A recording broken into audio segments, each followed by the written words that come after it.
Fala pessoal, beleza? Começando aqui o Hopecast, mais uma vez aqui, estamos de volta e recomeçando aqui, a gente ficou um tempo parado e agora estamos de volta nessa nova jornada com novos integrantes, né? Junto comigo, minha parceira digníssima, Kari Gabriele, se apresenta aí para nossos ouvintes, dá um oi, um salve. Oi gente, tudo bem? Espero que todos estejam muito bem. Estamos aqui recomeçando uma nova etapa, ficamos aí um tempo parado, mas agora a gente veio pra ficar, hein?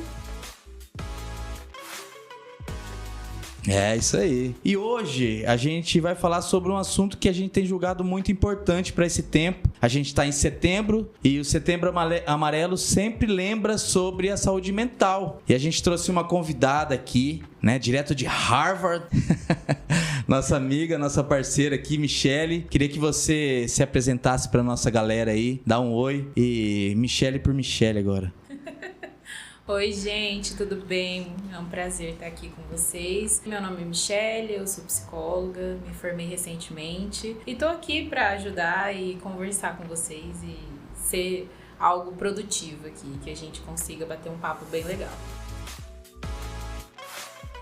É isso aí. E o tema, né, de hoje é psicologia e a fé. É sobre isso que a gente vai falar hoje aqui, né, no nosso Hopecast. Para nossa galera que está ouvindo aí, que às vezes não tem muita noção do que se trata a psicologia, sobre o que ela se propõe a fazer, eu queria que você falasse para nossa audiência, para nossa galera, o que é a psicologia, do que ela se propõe a fazer. A psicologia, ela é uma ciência. Assim como a medicina, odontologia, ela é uma ciência. Por mais que a galera ache que, assim, é um estilo de vida, não, é uma ciência. É uma ciência que foi estudada por volta desde os 1960, 1970 e 80, quando chegou aqui no Brasil. Então, ela começou, vamos dizer, lá com o Wundt, um cara que, logo depois da Segunda Guerra Mundial, ele começou a entender que a mente também fazia parte do corpo e que tinha alguns processos, né? A primeira coisa que eles começaram a estudar era a questão do que a gente chama de reflexo, né? Que são movimentos involuntários. E teve o Skinner. O Skinner, ele é um cara muito bom da psicologia porque ele estuda o comportamento. Ele estudou o comportamento de cães. Então, ele pegou e estudou mais sobre isso. Mas a psicologia é uma ciência. Ela é uma ciência que foi estudada por muito tempo, então ela tem métodos e ela aplica esses métodos para alcançar resultados. Então não é só, vamos dizer, falar palavras bonitas e uma filosofia de vida. Ela é uma ciência. E é basicamente isso. É muito legal. E a gente trouxe você aqui hoje porque a gente está num contexto cristão. Né? Então a pergunta que a gente queria fazer para você, que é uma pergunta simples de responder, é: psicologia é do capeta ou não? Brincadeira, Michele, brincadeira. A gente não queria te colocar nessa saia justa. Mas a gente trouxe você aqui porque a fé cristã tem bases muito importantes, né? A gente tem a palavra de Deus, a gente tem a espiritualidade, nós temos um espaço confessional muito importante, nós temos a comunidade que abraça, agrega e tem esse papel também de apoio emocional, pessoal. A gente tem todo esse trabalho na comunidade, na igreja. Mas se tratando da fé cristã, como que a psicologia pode agregar no contexto cristão? A gente tem uma visão aqui praticamente unânime, né? Que as doenças da mente, elas não são pecados, elas não são falta de Deus, né? Não são frescura. Então a gente sabe da importância da psicologia, mas se tratando aqui no contexto cristão, como que a fé pode agregar, né? Ou trazer esse papel como uma ferramenta a mais daquilo que a gente pode colocar no contexto cristão, na sua visão, Michele? No caso, seria como a psicologia pode agregar na fé. Exatamente. Então, a psicologia, ela tem vários preceitos, né? Várias questões que envolvem o ser humano. Então, a psicologia estuda a mente e o ser humano. A fé, ela é extremamente importante. Eu acho que ambos os lados, tanto a fé quanto a psicologia, concordam que o ser humano, ele não viveu para estar só. No sentido de que ele viveu para estar em sociedade. Ele viveu para estar junto. E uma das grandes questões, por exemplo, dessa nossa geração que vem vindo é uma geração que se isola muito. É uma geração que é egoísta, pensa mais de forma individualizada. E o ser humano, ele não nasceu de certa forma para ser individualizado. Ele nasceu para viver em sociedade. Então a psicologia, ela fala que é extremamente importante que o indivíduo esteja em contato com outras pessoas, se socializando para o seu próprio bem-estar. E isso é uma coisa que a fé também fala nesse ponto. Então, eu acho que muitas das questões que são apontadas na igreja são questões que também são, vamos dizer, trabalhadas durante uma sessão de terapia, só que em visões e abordagens diferentes. Sem dúvida. Mas andam de mãos dadas em alguns pontos. Eu fiz essa pergunta porque a gente sabe da importância da palavra, a gente sabe da importância da espiritualidade, e mesmo a gente estando envolto a tudo isso, na manifestação espiritual, na espiritualidade, mesmo estando diante de tudo isso, a nossa mente ainda pode acontecer, e acontece, a gente sabe que acontece, de ter perguntas ou reações que a gente não tem respostas, né? A gente está diante de uma fé que é viva, que é importante. A gente vive essa fé, ela tem uma importância e uma resposta muito boa para nós. Mas mesmo diante de tudo isso, tem pessoas, a gente conhece, tem experiências mesmo diante de tudo isso, a pessoa passa por algum problema, algo que ela não consegue responder, alguma resposta física, emocional, e que a fé não pode ajudar ela naquele momento. Então você acha que a psicologia pode ter esse papel de uma ferramenta que pode agregar nessa parte? De que maneira que você acha que a psicologia pode agregar? Achando as perguntas certas ou tentando ajudar a pessoa? Como que você acha? Posso fazer um parênteses aqui? Claro. Explicar sobre o que de fato acontece no cérebro quando está em estado de depressão? É uma coisa. Eu vou explicar da maneira simples, tá? O nosso cérebro, ele produz vários, vamos dizer, hormônios e várias substâncias que fazem com que a gente tenha algumas reações e controla o nosso humor. Quando uma pessoa está no estado grave de depressão, ela tem uma baixa produção de serotonina e dopamina. Serotonina é o hormônio que faz você se sentir relaxado, tranquilo, zen. A dopamina é o que te faz sentir com ânimo e o que te traz felicidade, a sensação de felicidade. Então, quando uma pessoa está num estado muito grave de depressão, ela não produz esses hormônios ou ela produz muito pouco, a ponto que é praticamente nada. Aí entra em algumas questões que as pessoas que você pontuou. Mas tem gente que acredita que depressão é falta de Deus. Não, depressão entra num quadro neurológico. A pessoa não está produzindo, o corpo dela não está suprindo o que ela de fato precisa para continuar, para ter a funcionalidade e continuar vivendo. Fechando parênteses. Agora, a pergunta que você me fez, como que a psicologia pode entrar nessas questões? Porque a gente tem que entender também que o estado depressivo não é falta de Deus, não é frescura, é um quadro clínico. Então, a psicologia, ela vai trabalhar e buscar entender qual que é a fonte que está causando aquela depressão na pessoa. Pode ser um trauma, pode ser um medo muito grande, pode ser, às vezes, um ambiente muito conturbado. Então, por exemplo, uma família que é muito caótica, vamos dizer, tem muitas brigas, pode, por exemplo, em crianças pode ser bullying, pode ser vários fatores. Então, a psicologia vai buscar entender qual que é a causa, qual que é a fonte daquele problema. Então, através das sessões e do que é conversado, do que é falado, que o psicólogo vai ter uma noção e vai formular o caso e entender o que se passa aquilo. Mas, quando a gente entra na questão que você tinha falado, a gente sabe da palavra, sabe de várias outros temas, né? A pessoa entra em conflito, porque ela ouve, por exemplo, ela ouve que a gente precisa ter um coração grato. Só que a situação atual que ela está, ela não consegue ser grata. E aí entra uma culpabilização também. Então, o psicólogo, ele pode ajudar nessas questões. E assim, como a depressão é uma doença, tem casos que é necessário um medicamento, tem casos que não.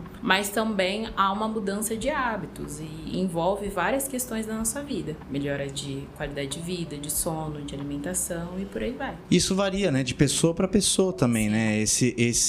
Essa reação varia, né, de pessoa para pessoa. E agora trazendo aqui para a parte de liderança, como que a gente teria essa capacidade ou essa sensibilidade de conseguir entender até onde a fé pode ajudar e até onde a gente indicaria um profissional, por exemplo, um psicólogo? Porque hoje o que a gente mais vê é essa falta de, eu acho que é de discernimento, de sabedoria, de saber até onde a questão pastoral, a questão da liderança pode dar essa força e até onde só o profissional pode, né, dar essa resposta.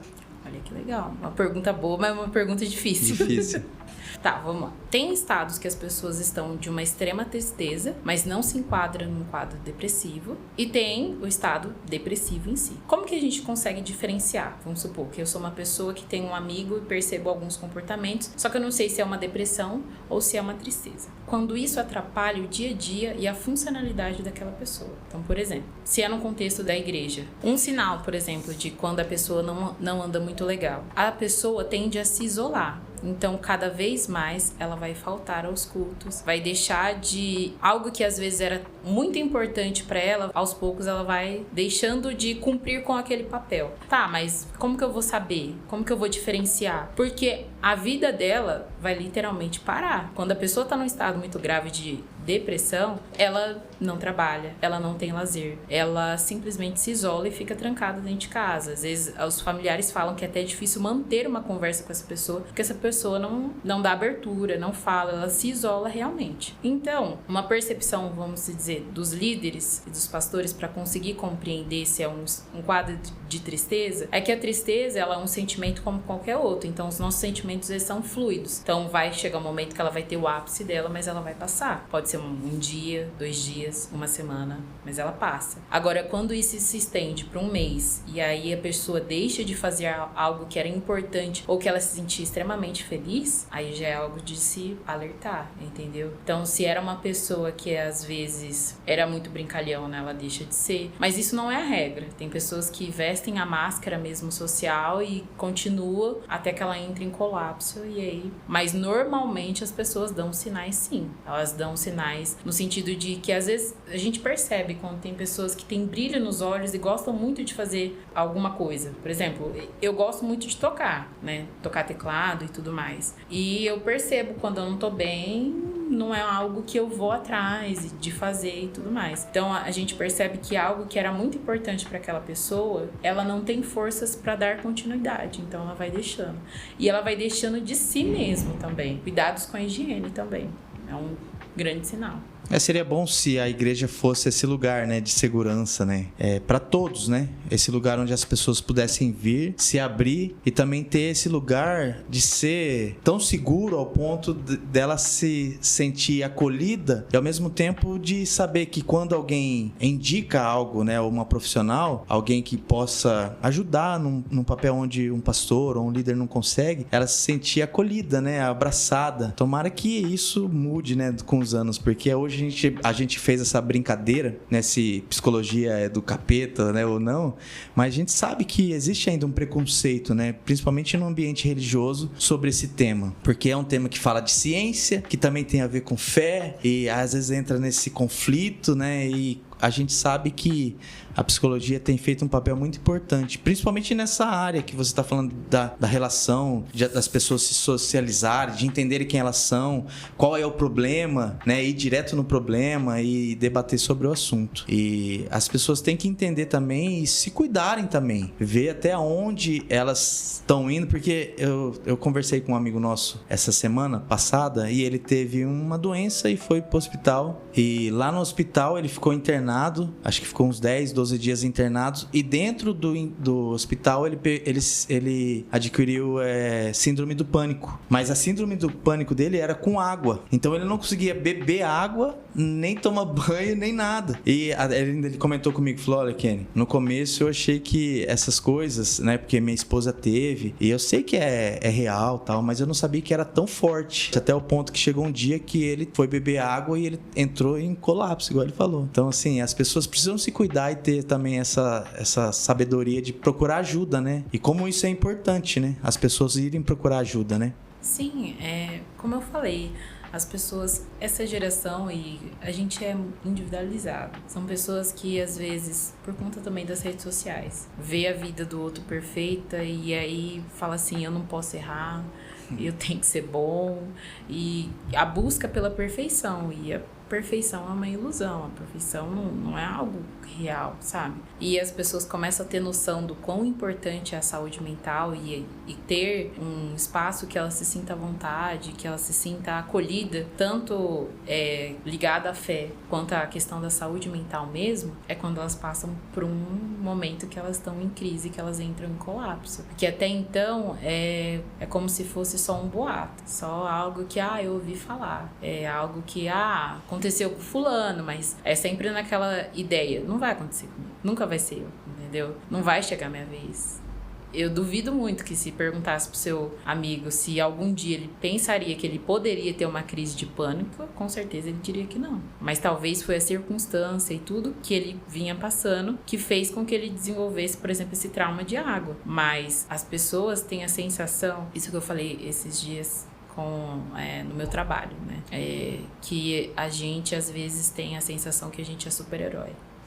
Que a gente é o Superman e a Mulher Maravilha que consegue fazer tudo e todas as coisas. E sempre na força do nosso próprio braço. Só que a nossa mente, ela não tem superpoderes e ela é, vamos dizer, finita. Se você não cuidar da sua saúde mental, ela vai entrar em colapso. E aí, a sua saúde mental vai te impedir de ter uma boa saúde física e te impedir, por exemplo, de ter um espírito nutrido, bem. Então, quando a esse entra em colapso, tudo para. Até porque você falou essa questão de dar conta, né? A gente tá vivendo essa geração da performance, né? Esse dia eu vi uma repórter, chegou num jovem, assim, ele falou assim, se você fosse dar um conselho pra alguém, que conselho você daria? Ele falou, se você quer comprar algo sem ver o preço, trabalhe sem ver as horas. Então eu falei, meu Deus, cara, como assim? As pessoas, elas resumem a vida naquilo que elas podem fazer, naquilo que elas podem ser, né? Nisso eu acho um ponto importante da fé, nessa questão, porque ela quebra toda essa questão do egocentrismo, daquilo que é material. Não que a gente não corra, não viva a nossa vida, a gente vive a nossa vida, mas o que realmente importa, a fé tem esse poder de recentralizar, né? E quando a gente consegue unir as duas coisas, assim, eu acho que fica... eu acho que é a união perfeita, né? Até esse amigo nosso aí, ele falou assim, cara, se eu soubesse que ir na psicóloga era tão bom assim, eu tinha ido antes. Mesmo quando não tinha nada, ele falou assim. Porque, assim, a gente sai de lá completamente limpo. Ele falou assim pra mim, é como se as perguntas que ela fizesse pra mim fossem as perguntas que eu deveria fazer pra ela. Então, assim, você saber que existe esse ambiente de tratamento e que ele pode ser um instrumento muito importante pra fé, né? Se unificado, né? Quando a nossa mente entra nesse distúrbio, né? Nesse colapso, unificado com a fé junto com a psicologia, a gente pode caminhar, né? Nesse caminho de segurança, nesse caminho de recomeçar, de descansar, né? Descansar, que é tão importante hoje, né? A gente, até a Bíblia trata do descanso como um mandamento, porque a gente não consegue descansar, cara. A gente quer que o dia tenha 25, 26, 27 horas. Aí a gente trazendo agora também para um outro tema importante para essa geração, que é a ansiedade. A gente vê tanta pessoa ansiosa, né? Também por causa da questão da internet, né? De toda a rede social. Como que você vê, Michele, hoje, agora trazendo assim pra galera que tá ouvindo a gente aqui, a galera mais jovem, assim, por que hoje, assim, eu sei que é uma pergunta difícil de responder, as pessoas andam tão ansiosas, mesmo assim, sabendo que elas não têm esse controle do futuro, mesmo, às vezes você conhece uma pessoa que ela se preparou, ela fez a vida dela inteira naquela carreira, parece que as coisas estão indo tudo bem, e mesmo assim você pega uma pessoa ansiosa e por causa da ansiedade, às vezes ela não consegue terminar aquilo que ela planejou a vida toda. Por que você vê as pessoas tão ansiosas hoje trabalhando assim com crianças, com o pessoal que você trabalha? Eu vi isso num podcast, inclusive, de psicologia. Por que essa geração, vamos dizer, da década de 90 pra cá, quando começou a internet e tal, é uma geração que é muito mais ansiosa? A gente é uma geração que tem acesso a muita informação. Então, praticamente tudo que a gente precisa saber, que a gente tem dúvida, a gente tem na palma da nossa mão e muito rápido. Então, vamos dizer não, é uma realidade. Nós temos uma múltipla opção de escolha. Então, por exemplo, por que uma pessoa que se preparou a vida inteira para algo ainda tem ansiedade, tem dúvidas daquilo? Por quê? Existe um paradoxo da escolha. Um cientista falou sobre essa questão. Por conta de que a gente tem muitas opções. Então, uma pessoa, antigamente, se você queria ser agrônomo, você ia fazer agronomia e você ia estudar aquilo e ia ser pro resto da sua vida. Hoje em dia tem muitas opções. Então, a ansiedade vem no sentido de que, se eu fizer essa escolha, será que ela vai ser uma escolha realmente boa para mim? Porque eu tenho tantas opções, e aí a pessoa, mesmo tendo a certeza que é aquilo que ela quer, ela entra num colapso no sentido de achar que está perdendo algo que também é bom para ela. Então, no podcast, a psicóloga falava no sentido de que, assim, quando a gente faz uma escolha, opta por algo, automaticamente a gente descarta outras opções, a gente deixa de focar em outras coisas. Só que como a gente busca sempre uma perfeição, que aquilo seja 100% bom, vamos dizer, o tempo todo, então a gente, quando se depara num primeiro momento que algo dá errado, que algo não é como nós esperamos, a gente fica naquela questão de, se eu tivesse escolhido tal coisa e não isso. E aí entra mais ainda a ansiedade, porque a pessoa tem tantas opções de escolha que ela acha que uma vai ser sempre,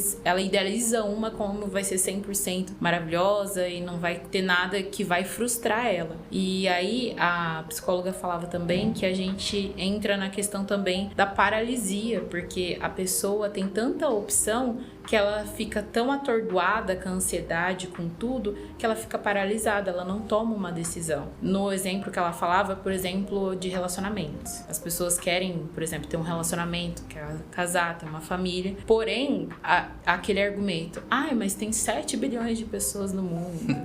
E aí, entra também na questão que as pessoas viram descartáveis. Então, você fez isso, eu não gostei, aquele lá é muito alto, muito baixo, muito gordo, e aí as pessoas se tornam tão descartáveis que aí vai passando e a pessoa fica paralisada, ela não toma uma decisão. E aí nesse podcast a psicóloga falava que a gente tem que procurar algo que é suficientemente bom, algo que é bom pra nós, mas que de alguma forma talvez possa nos frustrar, mas que a gente saiba que aquilo é bom. Então ela fala, para de idealizar um relacionamento perfeito, que todos os momentos vão ser lindos e maravilhosos, sem brigas nem nada. Você tem que ter um relacionamento suficientemente bom, que seja bom pra você naquilo que você espera, mas que também vai ter momentos difíceis, que também vai ter treta, vamos dizer, mas que você vai conseguir superar. Então, eu acho que por a gente ter uma grande quantidade de informação, grandes opções de escolha, e hoje em dia parece que todo mundo tem a vida feita com 25 anos, praticamente.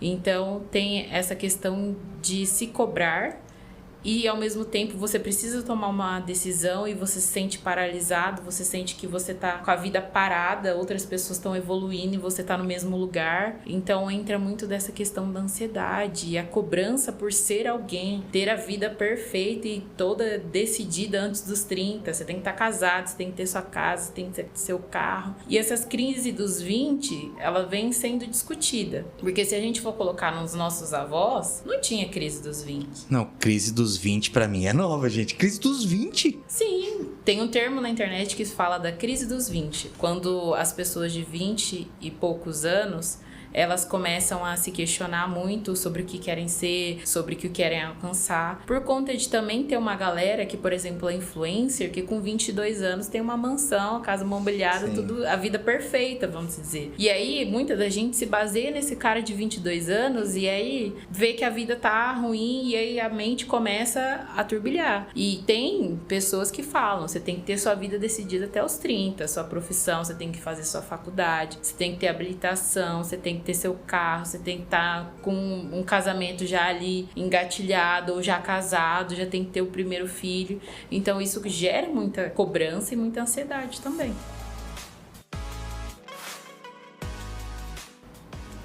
Ela falou sobre a crise dos 20 e esses dias você falou que você não sabe, que é novo pra você, mas eu sou jovem, né?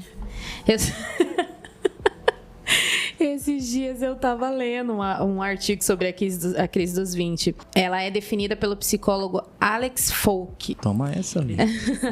E ela é definida como um período de insegurança, dúvida e decepção em torno de sua carreira, relacionamentos ou situação financeira. Eu com 20 anos só queria soltar pipa e jogar bola. Pois é. Mas essa crise é o imediatismo, né? Aquilo que a Michelle tava falando, a questão do imediatismo. E é uma crise que tem alcançado muito essa geração. É muito comum a gente ver na internet hoje uns memes, né? De bem na minha vez de ser adulto, um terreno custa 300 mil reais, uma casa meio milhão, um apartamento, um carro.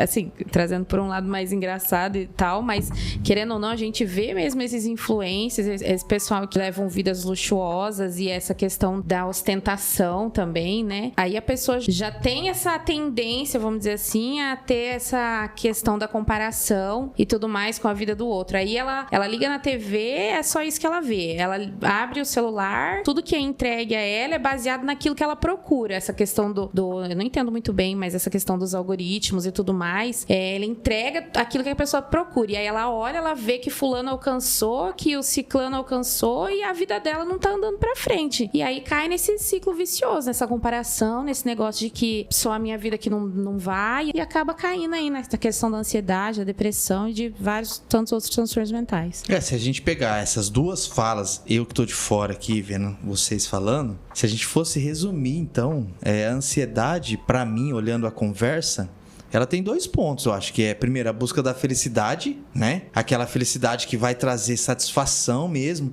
Fala assim, não, eu acertei e a minha vida vai ser feliz, vou ser feliz pro resto da minha vida, vou casar, vou ter meus filhos vão ser uns filhos obedientes, tudo certinho. Então, primeiro, é essa busca da felicidade, né? Ou essa ilusão de felicidade, né? Que a vida vai ser boa pro resto da vida. E não saber lidar com a frustração. E por não saber lidar com a frustração, a pessoa se omite na hora de decidir. Né? Eu acho que, assim, eu não sou psicólogo, mas agora eu tô fazendo essa análise psicológica aqui.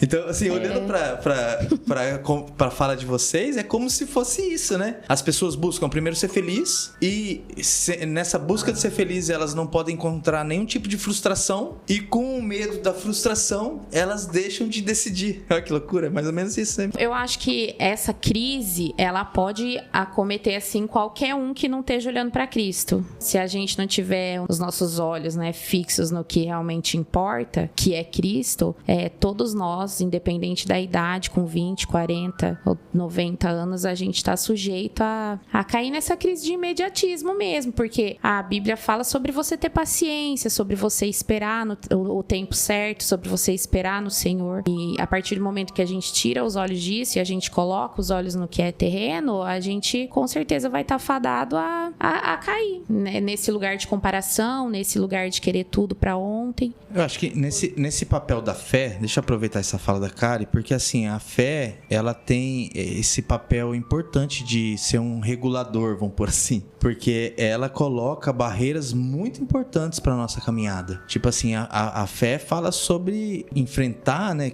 No mundo você vai ter aflições, ela não vem de uma ilusão, né? O reino de ponta cabeça, o menor, para você se tornar o maior, você tem que ser o menor. Sobre perdoar, sobre recomeçar, sobre esperança, mesmo em meio às frustrações, mesmo em meio ao caos. Então, acho que a fé, ela tem esse papel regulador muito importante, principalmente você olhando para a história, né? Um Deus que se revela como homem, mas também que morre, né? Então, assim, você vê, ela não vem de nenhum tipo de ilusão, mas o que a gente tem visto hoje, né, de um modo geral, agora, não generalizando, mas já generalizando, é que hoje a maioria das igrejas, ela vem de uma fé que não tem nada a ver com Jesus, né? Elas colocam uma expectativa das pessoas, vem para Cristo que a sua vida vai mudar, você vai ser próspero, você vai ser feliz, seus problemas acabaram, porque agora você faz parte da família de Jesus. Então, eu acho que uma das coisas é essa ilusão, né? Quando as pessoas vendem ilusão. E a fé,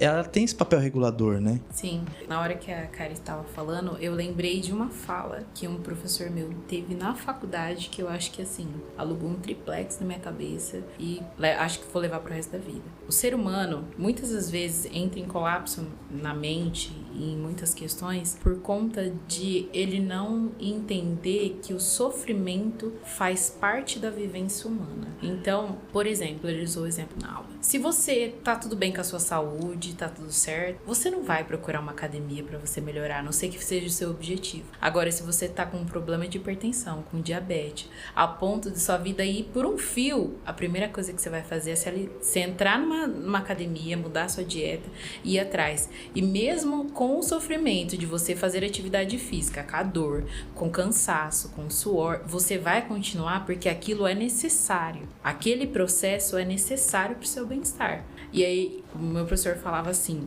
não pense que você vai falar com o seu paciente ou com a pessoa no sentido de amenizar e falar assim, olha, vai ser tudo lindo, perfeito e maravilhoso. Porque a terapia é desconfortável. Ela é um processo que você vai se conhecer a tal ponto que é o mesmo que a fé fala, de você se conhecer e você conhecer seus lados obscuros, e você vai ter aquele momento que você vai se debater com você mesmo, você vai ter repulsa de muitas coisas que você faz, por conta que é um processo que vai te machucar, no sentido de que vai cutucar feridas. Mas aquilo é necessário. Então as pessoas idealizam uma vida sem sofrimento, só que uma vida sem sofrimento é uma vida irreal. Você precisa passar pelo sofrimento para conseguir avançar etapas, e isso em todas as áreas da nossa vida. Então, assim, a criança que está no processo de alfabetização, ela vai ter o desconforto de errar várias vezes, de não conseguir fazer aquela lição, de às vezes chorar porque não se acha burra, por exemplo, ou se acha que não, ela vai ter que passar por esse processo de dor, de descontentamento, de desconforto, até que ela entenda, e depois vai vir algo mais difícil e ela vai ter que superar. Isso é ao longo da vida. Tem muitas pessoas que se sentem acomodadas e esperam que vai chegar uma fase da vida que não haverá problemas, que não haverá dor, que não haverá sofrimento. Só que o sofrimento faz parte do crescimento do ser humano. Então, assim, o nosso corpo, até fisicamente, quando a criança cresce, ela tem febre, ela sente dor, porque o corpo está crescendo, está se desenvolvendo. Então, se eu tenho um conselho para deixar, é que, assim, se acostume com a dor, porque ela sempre vai existir. Aprenda a lidar com ela, né? E as emoções, elas fazem parte do funcionamento humano natural. Elas podem ser afetadas, né? Podem e são, na verdade, afetadas pelo pecado, mas, na verdade, elas fazem parte da criação original de Deus. Quando Deus, ele criou o homem, que ele coloca as emoções.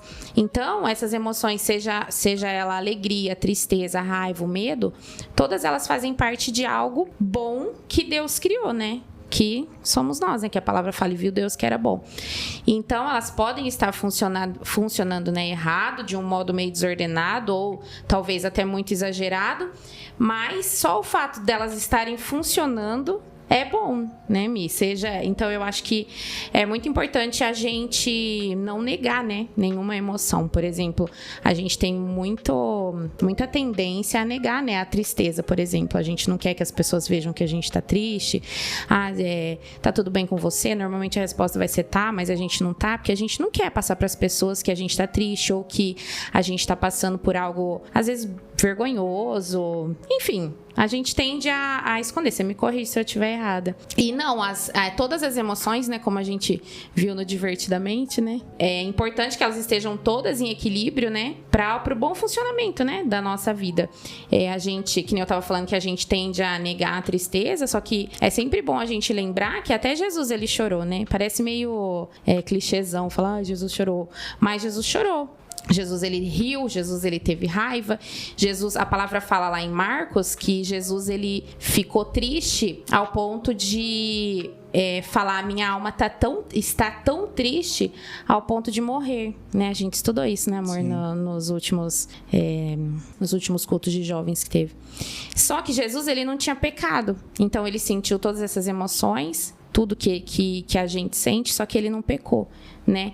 Então, é importante as pessoas saberem que não é porque elas estão vivenciando ou passando por alguma situação de tristeza, de raiva, de medo que seja, que quer dizer que elas estão em pecado, né? Sim, e quando você tava falando aí, o filme Divertidamente, ele é bem legal porque ele mostra as emoções em si e estudando, a gente entende que cada emoção é extremamente importante pro nosso funcionamento. O equilíbrio, né? A tristeza, por exemplo, ela é um grande sinal no sentido de que, assim, cara, você precisa desacelerar e você precisa descansar. Uhum. O que a tristeza, o sentimento de tristeza pede é você desacelerar e você descansar. As pessoas acham que, por quê? Porque tem a pessoa, literalmente, o que o corpo faz quando está em estado de tristeza?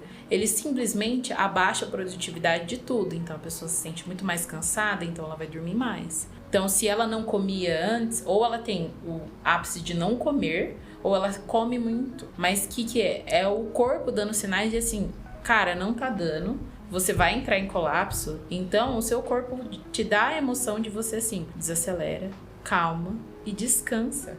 A depressão, ela tem essa característica, né, de deixar tudo que é triste ainda mais triste, né? Sim, e também entra numa questão que a depressão te obriga, você querendo ou não, a olhar para os seus traumas e as suas questões. Ou pelo menos não, ou muitas das vezes a olhar para a sua fé, para o seu espírito que você não está cuidando. Então, é meio que um ultimato. Ou você olha para isso, ou você não consegue continuar. Você sempre fica naquele, vamos dizer, você levanta e cai, levanta e cai, levanta e cai. Porque quando a gente sempre comete, isso a psicologia fala, quando a pessoa sempre comete o mesmo erro, significa que ela não aprendeu com aquilo. Então, por que às vezes as pessoas falam assim, mas eu fiz anos de terapia e eu me vejo na mesma situação? É porque você ainda não aprendeu com aquilo. Então, a depressão a tristeza em si te obriga a olhar para questões que você está ignorando e você está fugindo. Deus foi tão perfeito ao criar o ser humano que ele colocou recursos no nosso próprio cérebro, mesmo que a gente não entenda racionalmente, conscientemente, da gente olhar para aquilo. Então, por exemplo, pessoas que passam por um processo de luto e aí elas começam a ter um burnout, por exemplo, de só trabalho. Chega um momento que ela vai ter um colapso. E aí a mente dela vai obrigar e falar assim, senta aqui. Você precisa passar por esse sentimento de tristeza. Você precisa chorar o que você tem que chorar e tudo mais. E uma curiosidade do filme Divertidamente, as pessoas no filme novo, né? Se você não assistiu o filme novo, vai ter spoiler aqui. No Divertidamente 2 tem a ansiedade. E aí, por conta de eu trabalhar com crianças, as crianças falam assim, nossa, mas ela é vilã, ela é horrível, olha o que ela fez com a menina. Mas aí a ansiedade é uma emoção que ela é necessária para nós. Ela não é 100% vilã, porque a ansiedade é o que faz a gente, por exemplo, se preparar para algo. Então, por exemplo, se você tem uma prova, se você tem, por exemplo, uma entrevista, a ansiedade vai ser aquela que vai... amanhã você tem entrevista, amanhã você tem prova, você não estuda pra prova, você tem que estudar tal matéria. É ela que vai fazer, isso aqui. Quando você, por exemplo, estuda pra prova, o que vai mandar pro seu cérebro? Já fiz a tarefinha, então você vai, relaxar. Então, a ansiedade não é um sentimento ruim, não é algo ruim pro nosso organismo, pro nosso corpo, enfim. Ela foi criada justamente pra gente conseguir lidar com as questões do dia a dia, mas conseguir lidar com nós mesmos. A questão do filme, novamente, vai ter spoiler. A questão do filme que gira em torno não foi o problema da ansiedade, foi a Riley não se achar boa o suficiente. O filme inteiro gira em torno disso, dela ser no começo moldada sem essas emoções, sem tristeza, sem raiva, que joga novamente spoiler, joga pro vale do esquecimento essas emoções, ela só fica com as emoções boas.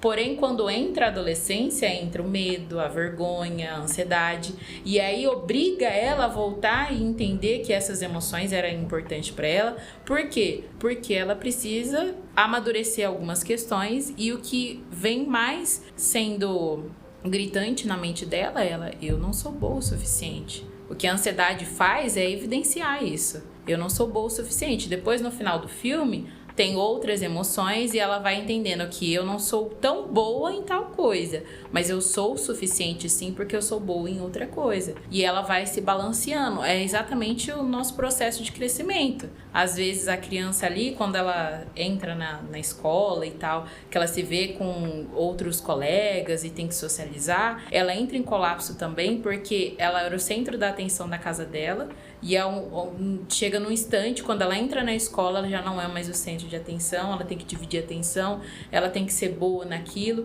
e entra essas questões. Então, todas as emoções são importantes, tem o seu papel. O que acontece é quando uma se sobressai mais que a outra e dá um colapso. Se for ver, a gente volta pra performance de novo, né? A pessoa... é característica da humanidade caída, né, amor?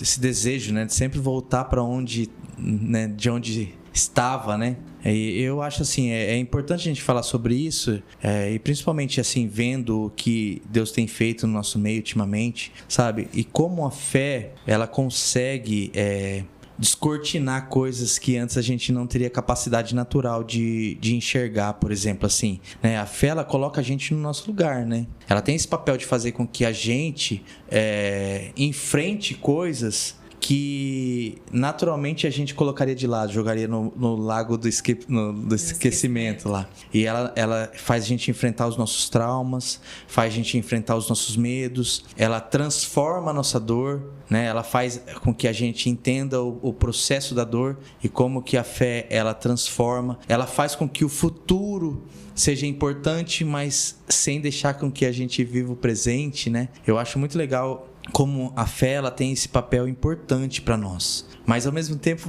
pode ser que aconteça no meio de de tantas circunstâncias, em uma delas a gente dá mais importância para algum sentimento, né? Porque pelo que eu vi, então o problema é quando esse sentimento se intensifica demais, né? Seja a tristeza, seja a ansiedade, que é o excesso de futuro, né? Seja, sei lá, um burnout, que é um excesso de trabalho, excesso de performance, ou a falta do descanso, né? Então, se a gente for resumir, né, tudo aquilo que a gente tem falado, o ideal era que a gente mantesse, né, cuidasse, né, tanto como a gente cuida do nosso corpo, como a gente cuida da nossa alma, do nosso espírito, mas também que a gente cuidasse também das nossas emoções, da nossa mente, né? Daquilo que diz respeito ao nosso cérebro aqui, né? Que é o que comanda tudo. Então, assim, é muito legal essa conversa aqui. Eu acho que as pessoas que estão nos ouvindo, elas vão ter um caminho interessante para lidar. E principalmente, assim, eu e a Kari, como líderes aqui, falando agora para outros líderes, que a gente tem essa sensibilidade, sabe? De poder enxergar nas pessoas essa necessidade. Porque talvez as pessoas não vão ter essa capacidade natural, sabe? Então, que a gente tenha essa sensibilidade que também o Espírito Santo possa dar para nós, de saber, olha, talvez você está precisando de um profissional, sabe? Até aqui eu posso te ajudar, mas eu acho que se você procurar alguém assim assado, um profissional que estudou, que sabe exatamente o que você precisa, ele vai poder te orientar muito melhor, né? Então, que não só a gente como líder, mas que a questão pastoral de modo geral, né, possa ter esse papel.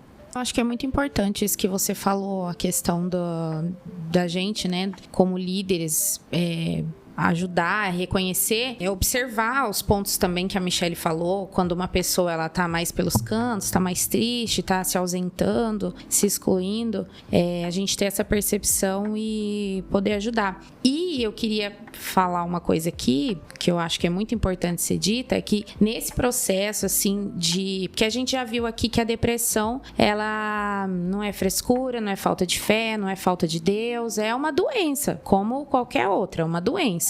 Então, eu acho que nesse processo, assim, de cura de uma pessoa, tem várias várias coisas que normalmente a gente faz, né, tentando ajudar, e a gente acha que a gente está sendo útil de alguma maneira, e na verdade a gente não está. Então eu acho que nós precisamos, assim, ter uma sensibilidade, olhar para essas pessoas com um olhar com mais amor, assim, até eu diria, com mais afeto, e evitar dizer certas coisas, como, por exemplo, você não tem motivos para estar assim.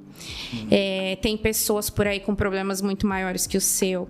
Isso é ingratidão. Olha o que você tem. É muito natural a gente falar, olha isso tudo que você tem, olha o que você já conquistou, você está sendo ingrato.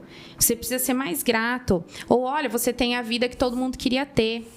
A depressão, ela não tem a ver com motivos, né? Ela não é uma questão de motivos. Uma pessoa, se ela pudesse escolher, ela não escolheria, né, Mi? Estar em depressão, né? Ninguém quer estar doente. Então, dizer coisas desse tipo não ajuda em nada e acaba colocando mais peso, né, em algo que a pessoa já tá se sentindo muito culpada. A gente acaba colocando mais peso sobre isso. Essas frases, quando a pessoa diz, você não tem motivo para isso, olha como sua vida é perfeita, você tá indiretamente anulando a dor daquela pessoa. Então, Sim. assim, você dizer, você não tem motivo para isso, ou olha como a sua vida é tão boa, tem pessoas em situação pior, você tá dizendo assim, para de show, que você não tem pra que fazer isso. A sua dor não é tão grande assim. Tem gente com dor maior. E aí, a pessoa, além de se culpabilizar porque já está sentindo, já é difícil falar. Porque ela sabe, as pessoas sabem que elas não têm, às vezes, grandes motivos para estarem tristes, mas mesmo assim elas estão. Então, já é difícil falar. Porque, por exemplo, para um empresário que tem a vida toda ganha, uma família inteira, ele falar assim, eu tô triste, é difícil para ele. Não é um lugar confortável falar assim, eu não tô aguentando, eu tô triste, não tá legal. E aí a pessoa vem falar assim, mas você tem tudo, cara, você não tinha que estar assim. Aí só reafirma no sentido que aquela pessoa se sente cada vez mais inferior, sabe? No ponto da pessoa se sentir no chão. Sabe? Olha, todo mundo consegue ver as coisas boas porque eu não consigo ver, porque eu não consigo estar feliz. Então, na psicologia, a gente fala o termo invalidar. Você invalida aquela dor. Você não tem um motivo bom o suficiente para estar sentindo dor. E aí a pessoa fica pior ainda. A gente tem muita tendência também a falar assim pra pessoa, mas eu já passei por tanta coisa e não fiquei assim. Entendeu? Eu já fiz, olha, você precisa reagir. É muito natural. Eu mesmo, quantas vezes eu já me peguei conversando com alguém e falando, você precisa reagir, você precisa reagir. Mas não é sobre isso, né? A gente não pode olhar para o sofrimento de alguém a partir da nossa perspectiva, né? Cada um tem um sofrimento que é individual. Todas as pessoas são seres individuais, reagem de diferentes maneiras a diversas situações, né? Então, a gente pegar uma pessoa em um quadro de depressão profunda e falar pra ela, olha, você precisa reagir. É a mesma coisa que você chegar pra uma pessoa que, sei lá, quebrou a perna, tá, sei lá, quantos dias de cama, não tá podendo andar e falar, você precisa levantar e sair correndo dessa cama, entendeu? Porque é uma doença, tal. Ambas as coisas são uma doença. Então, eu não tô falando que não exige um esforço, né, da pessoa. Eu acredito que sim, exige sim um esforço da pessoa. Porém, isso não vai acontecer a partir da perspectiva que a gente olha. É como se a gente estivesse trazendo isso pra... Agora isso não é sobre você, agora é sobre mim. Eu fiz isso, eu já passei por isso, eu passei por coisa pior e eu estou aqui, entendeu? Sim, eu entendi. No sentido de que, assim, não é que a pessoa vai, por exemplo, se paralisar e não tomar atitude, não querer melhorar, não se esforçar, porque no fundo as pessoas querem ficar bem, sim. Só que esse lance da comparação também, e falar, olha, teve gente que passou por coisa pior e Isso. você tá aqui. Então, a gente tem a intenção boa de, tipo assim, nossa, eu vou usar um exemplo caótico, que essa pessoa vai... Mas não, a gente tá que a gente invalidando. A gente faz isso dor. na boa intenção, né? Na Sim. boa intenção, entre aspas. Eu acho que a gente precisa fazer o que a gente acha que tem que ser feito, né? Orientar da maneira que a gente acha que deve ser orientado, só que nunca comparando sofrimento, nunca se colocando assim num lugar de superioridade, né? Também. Uma coisa que eu acho muito triste também, muito cruel, eu diria, de se falar para uma pessoa, principalmente cristã, eu trago agora pro no contexto, assim, de líderes e pastores, porque quantos líderes, pastores, pessoas que são realmente amigos de Deus, assim, pessoas de fé mesmo, que estão, né, em quadro de depressão ou em crise de ansiedade e tudo mais, por causa de tanto peso, responsabilidade e tudo mais. Eu acho muito cruel quando as pessoas falam assim, olha, você está dando lugar ao diabo. Eu acho que é muito cruel isso. Você acaba associando a tristeza ao diabo, né? Traz um peso espiritual para um problema que é de saúde. É claro, né, que tudo é espiritual, mas isso não quer dizer que a depressão ela seja uma condição espiritual aonde o demônio é que está fazendo alguma coisa. Porque, que nem eu falei, hoje em dia nós temos muito caso de depressão em homem, mulher de Deus, pessoas que estão passando por crises, assim, profundas e o diabo, com certeza, ele se aproveita, né, disso, porque ele é um aproveitador, mas ele não é a razão disso, né? Então, a gente acaba colocando um peso de uma batalha espiritual em alguém que já está sofrendo com uma depressão e eu acho isso muito perigoso. Sim, e até esses dias eu tenho costume de fazer o meu devocional no meu horário de almoço, né? Então eu vou no meu cantinho lá e faço. E era um dia que eu tava bem ansiosa, sabe? Muitas questões. E aí eu li Mateus 6, que fala que cada dia traz a sua aflição, cada dia tem o seu mal.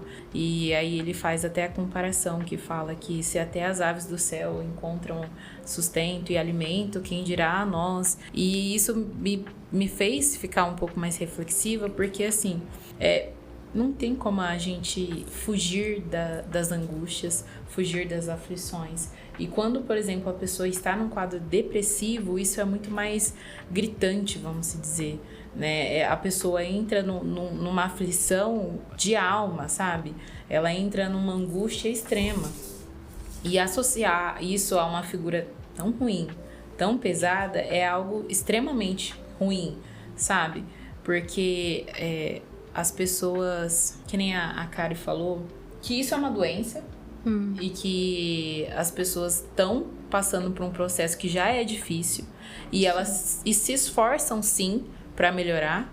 É um passo de cada vez. Por conta do imediatismo, a gente também quer dar grandes passos, subir uma montanha num dia e fazer loucuras e ter as coisas imediatas. Então a pessoa às vezes está ali no processo, ela está tomando medicação, e medicação já é uma coisa que não é que atrapalha, mas é que já é uma coisa difícil, porque tem muito efeito colateral.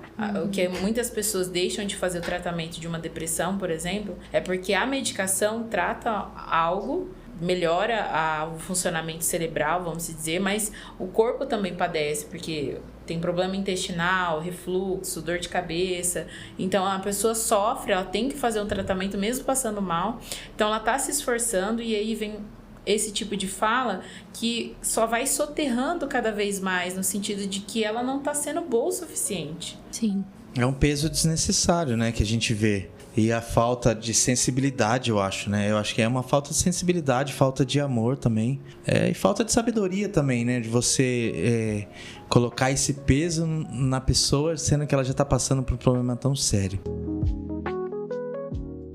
A gente está indo agora pro final aqui dessa conversa. Tenho certeza que edificou muita gente, esclareceu muita coisa também. A Michelle colocou pontos muito importantes aqui. A gente viu também sobre a importância da fé. E a gente sabe como ser humano agora, falar como ser humano, como a gente pode ter esse papel, né, de poder ajudar as pessoas que estão passando por isso. Então, assim, que a gente primeiro tenha amor, né? A Bíblia fala sobre o amor na questão relacional, que a gente possa amar uns aos outros, né? Amando sempre a Deus acima de todas as coisas, para que Ele possa nos capacitar, né? Para que a gente possa amar o outro como nós mesmos. Então que a gente tenha essa paciência também com o próximo, sabe? De saber que cada um tem o seu tempo, cada um tem o seu processo para passar, cada um tem a sua maneira de reagir, tanto ao tratamento, seja com remédio, seja com a terapia ou qualquer outro tipo de caminho, né, que os profissionais vão tomar.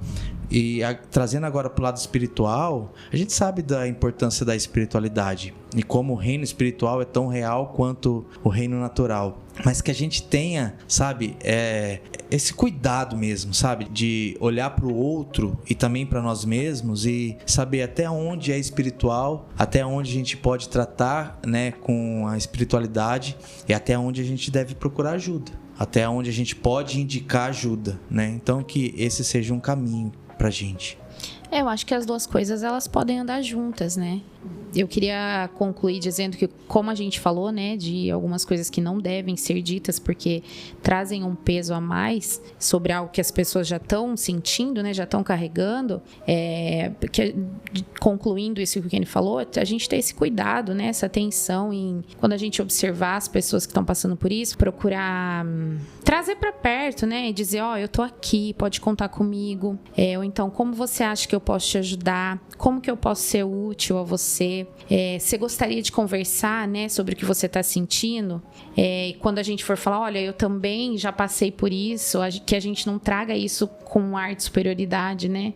Como uma forma de se conectar mesmo à pessoa, para que a pessoa possa entender, né, que a gente pode ajudar de alguma maneira. Eu acho que a questão de mostrar para as pessoas também que elas têm alguém, para que elas não se sintam sozinhas, porque eu acho que a solidão, ela acaba piorando ainda mais, né? Normalmente as pessoas, elas tendem a se isolar e não querer companhia mesmo, né? Em certos momentos. Então, olha, eu posso ficar aqui com você?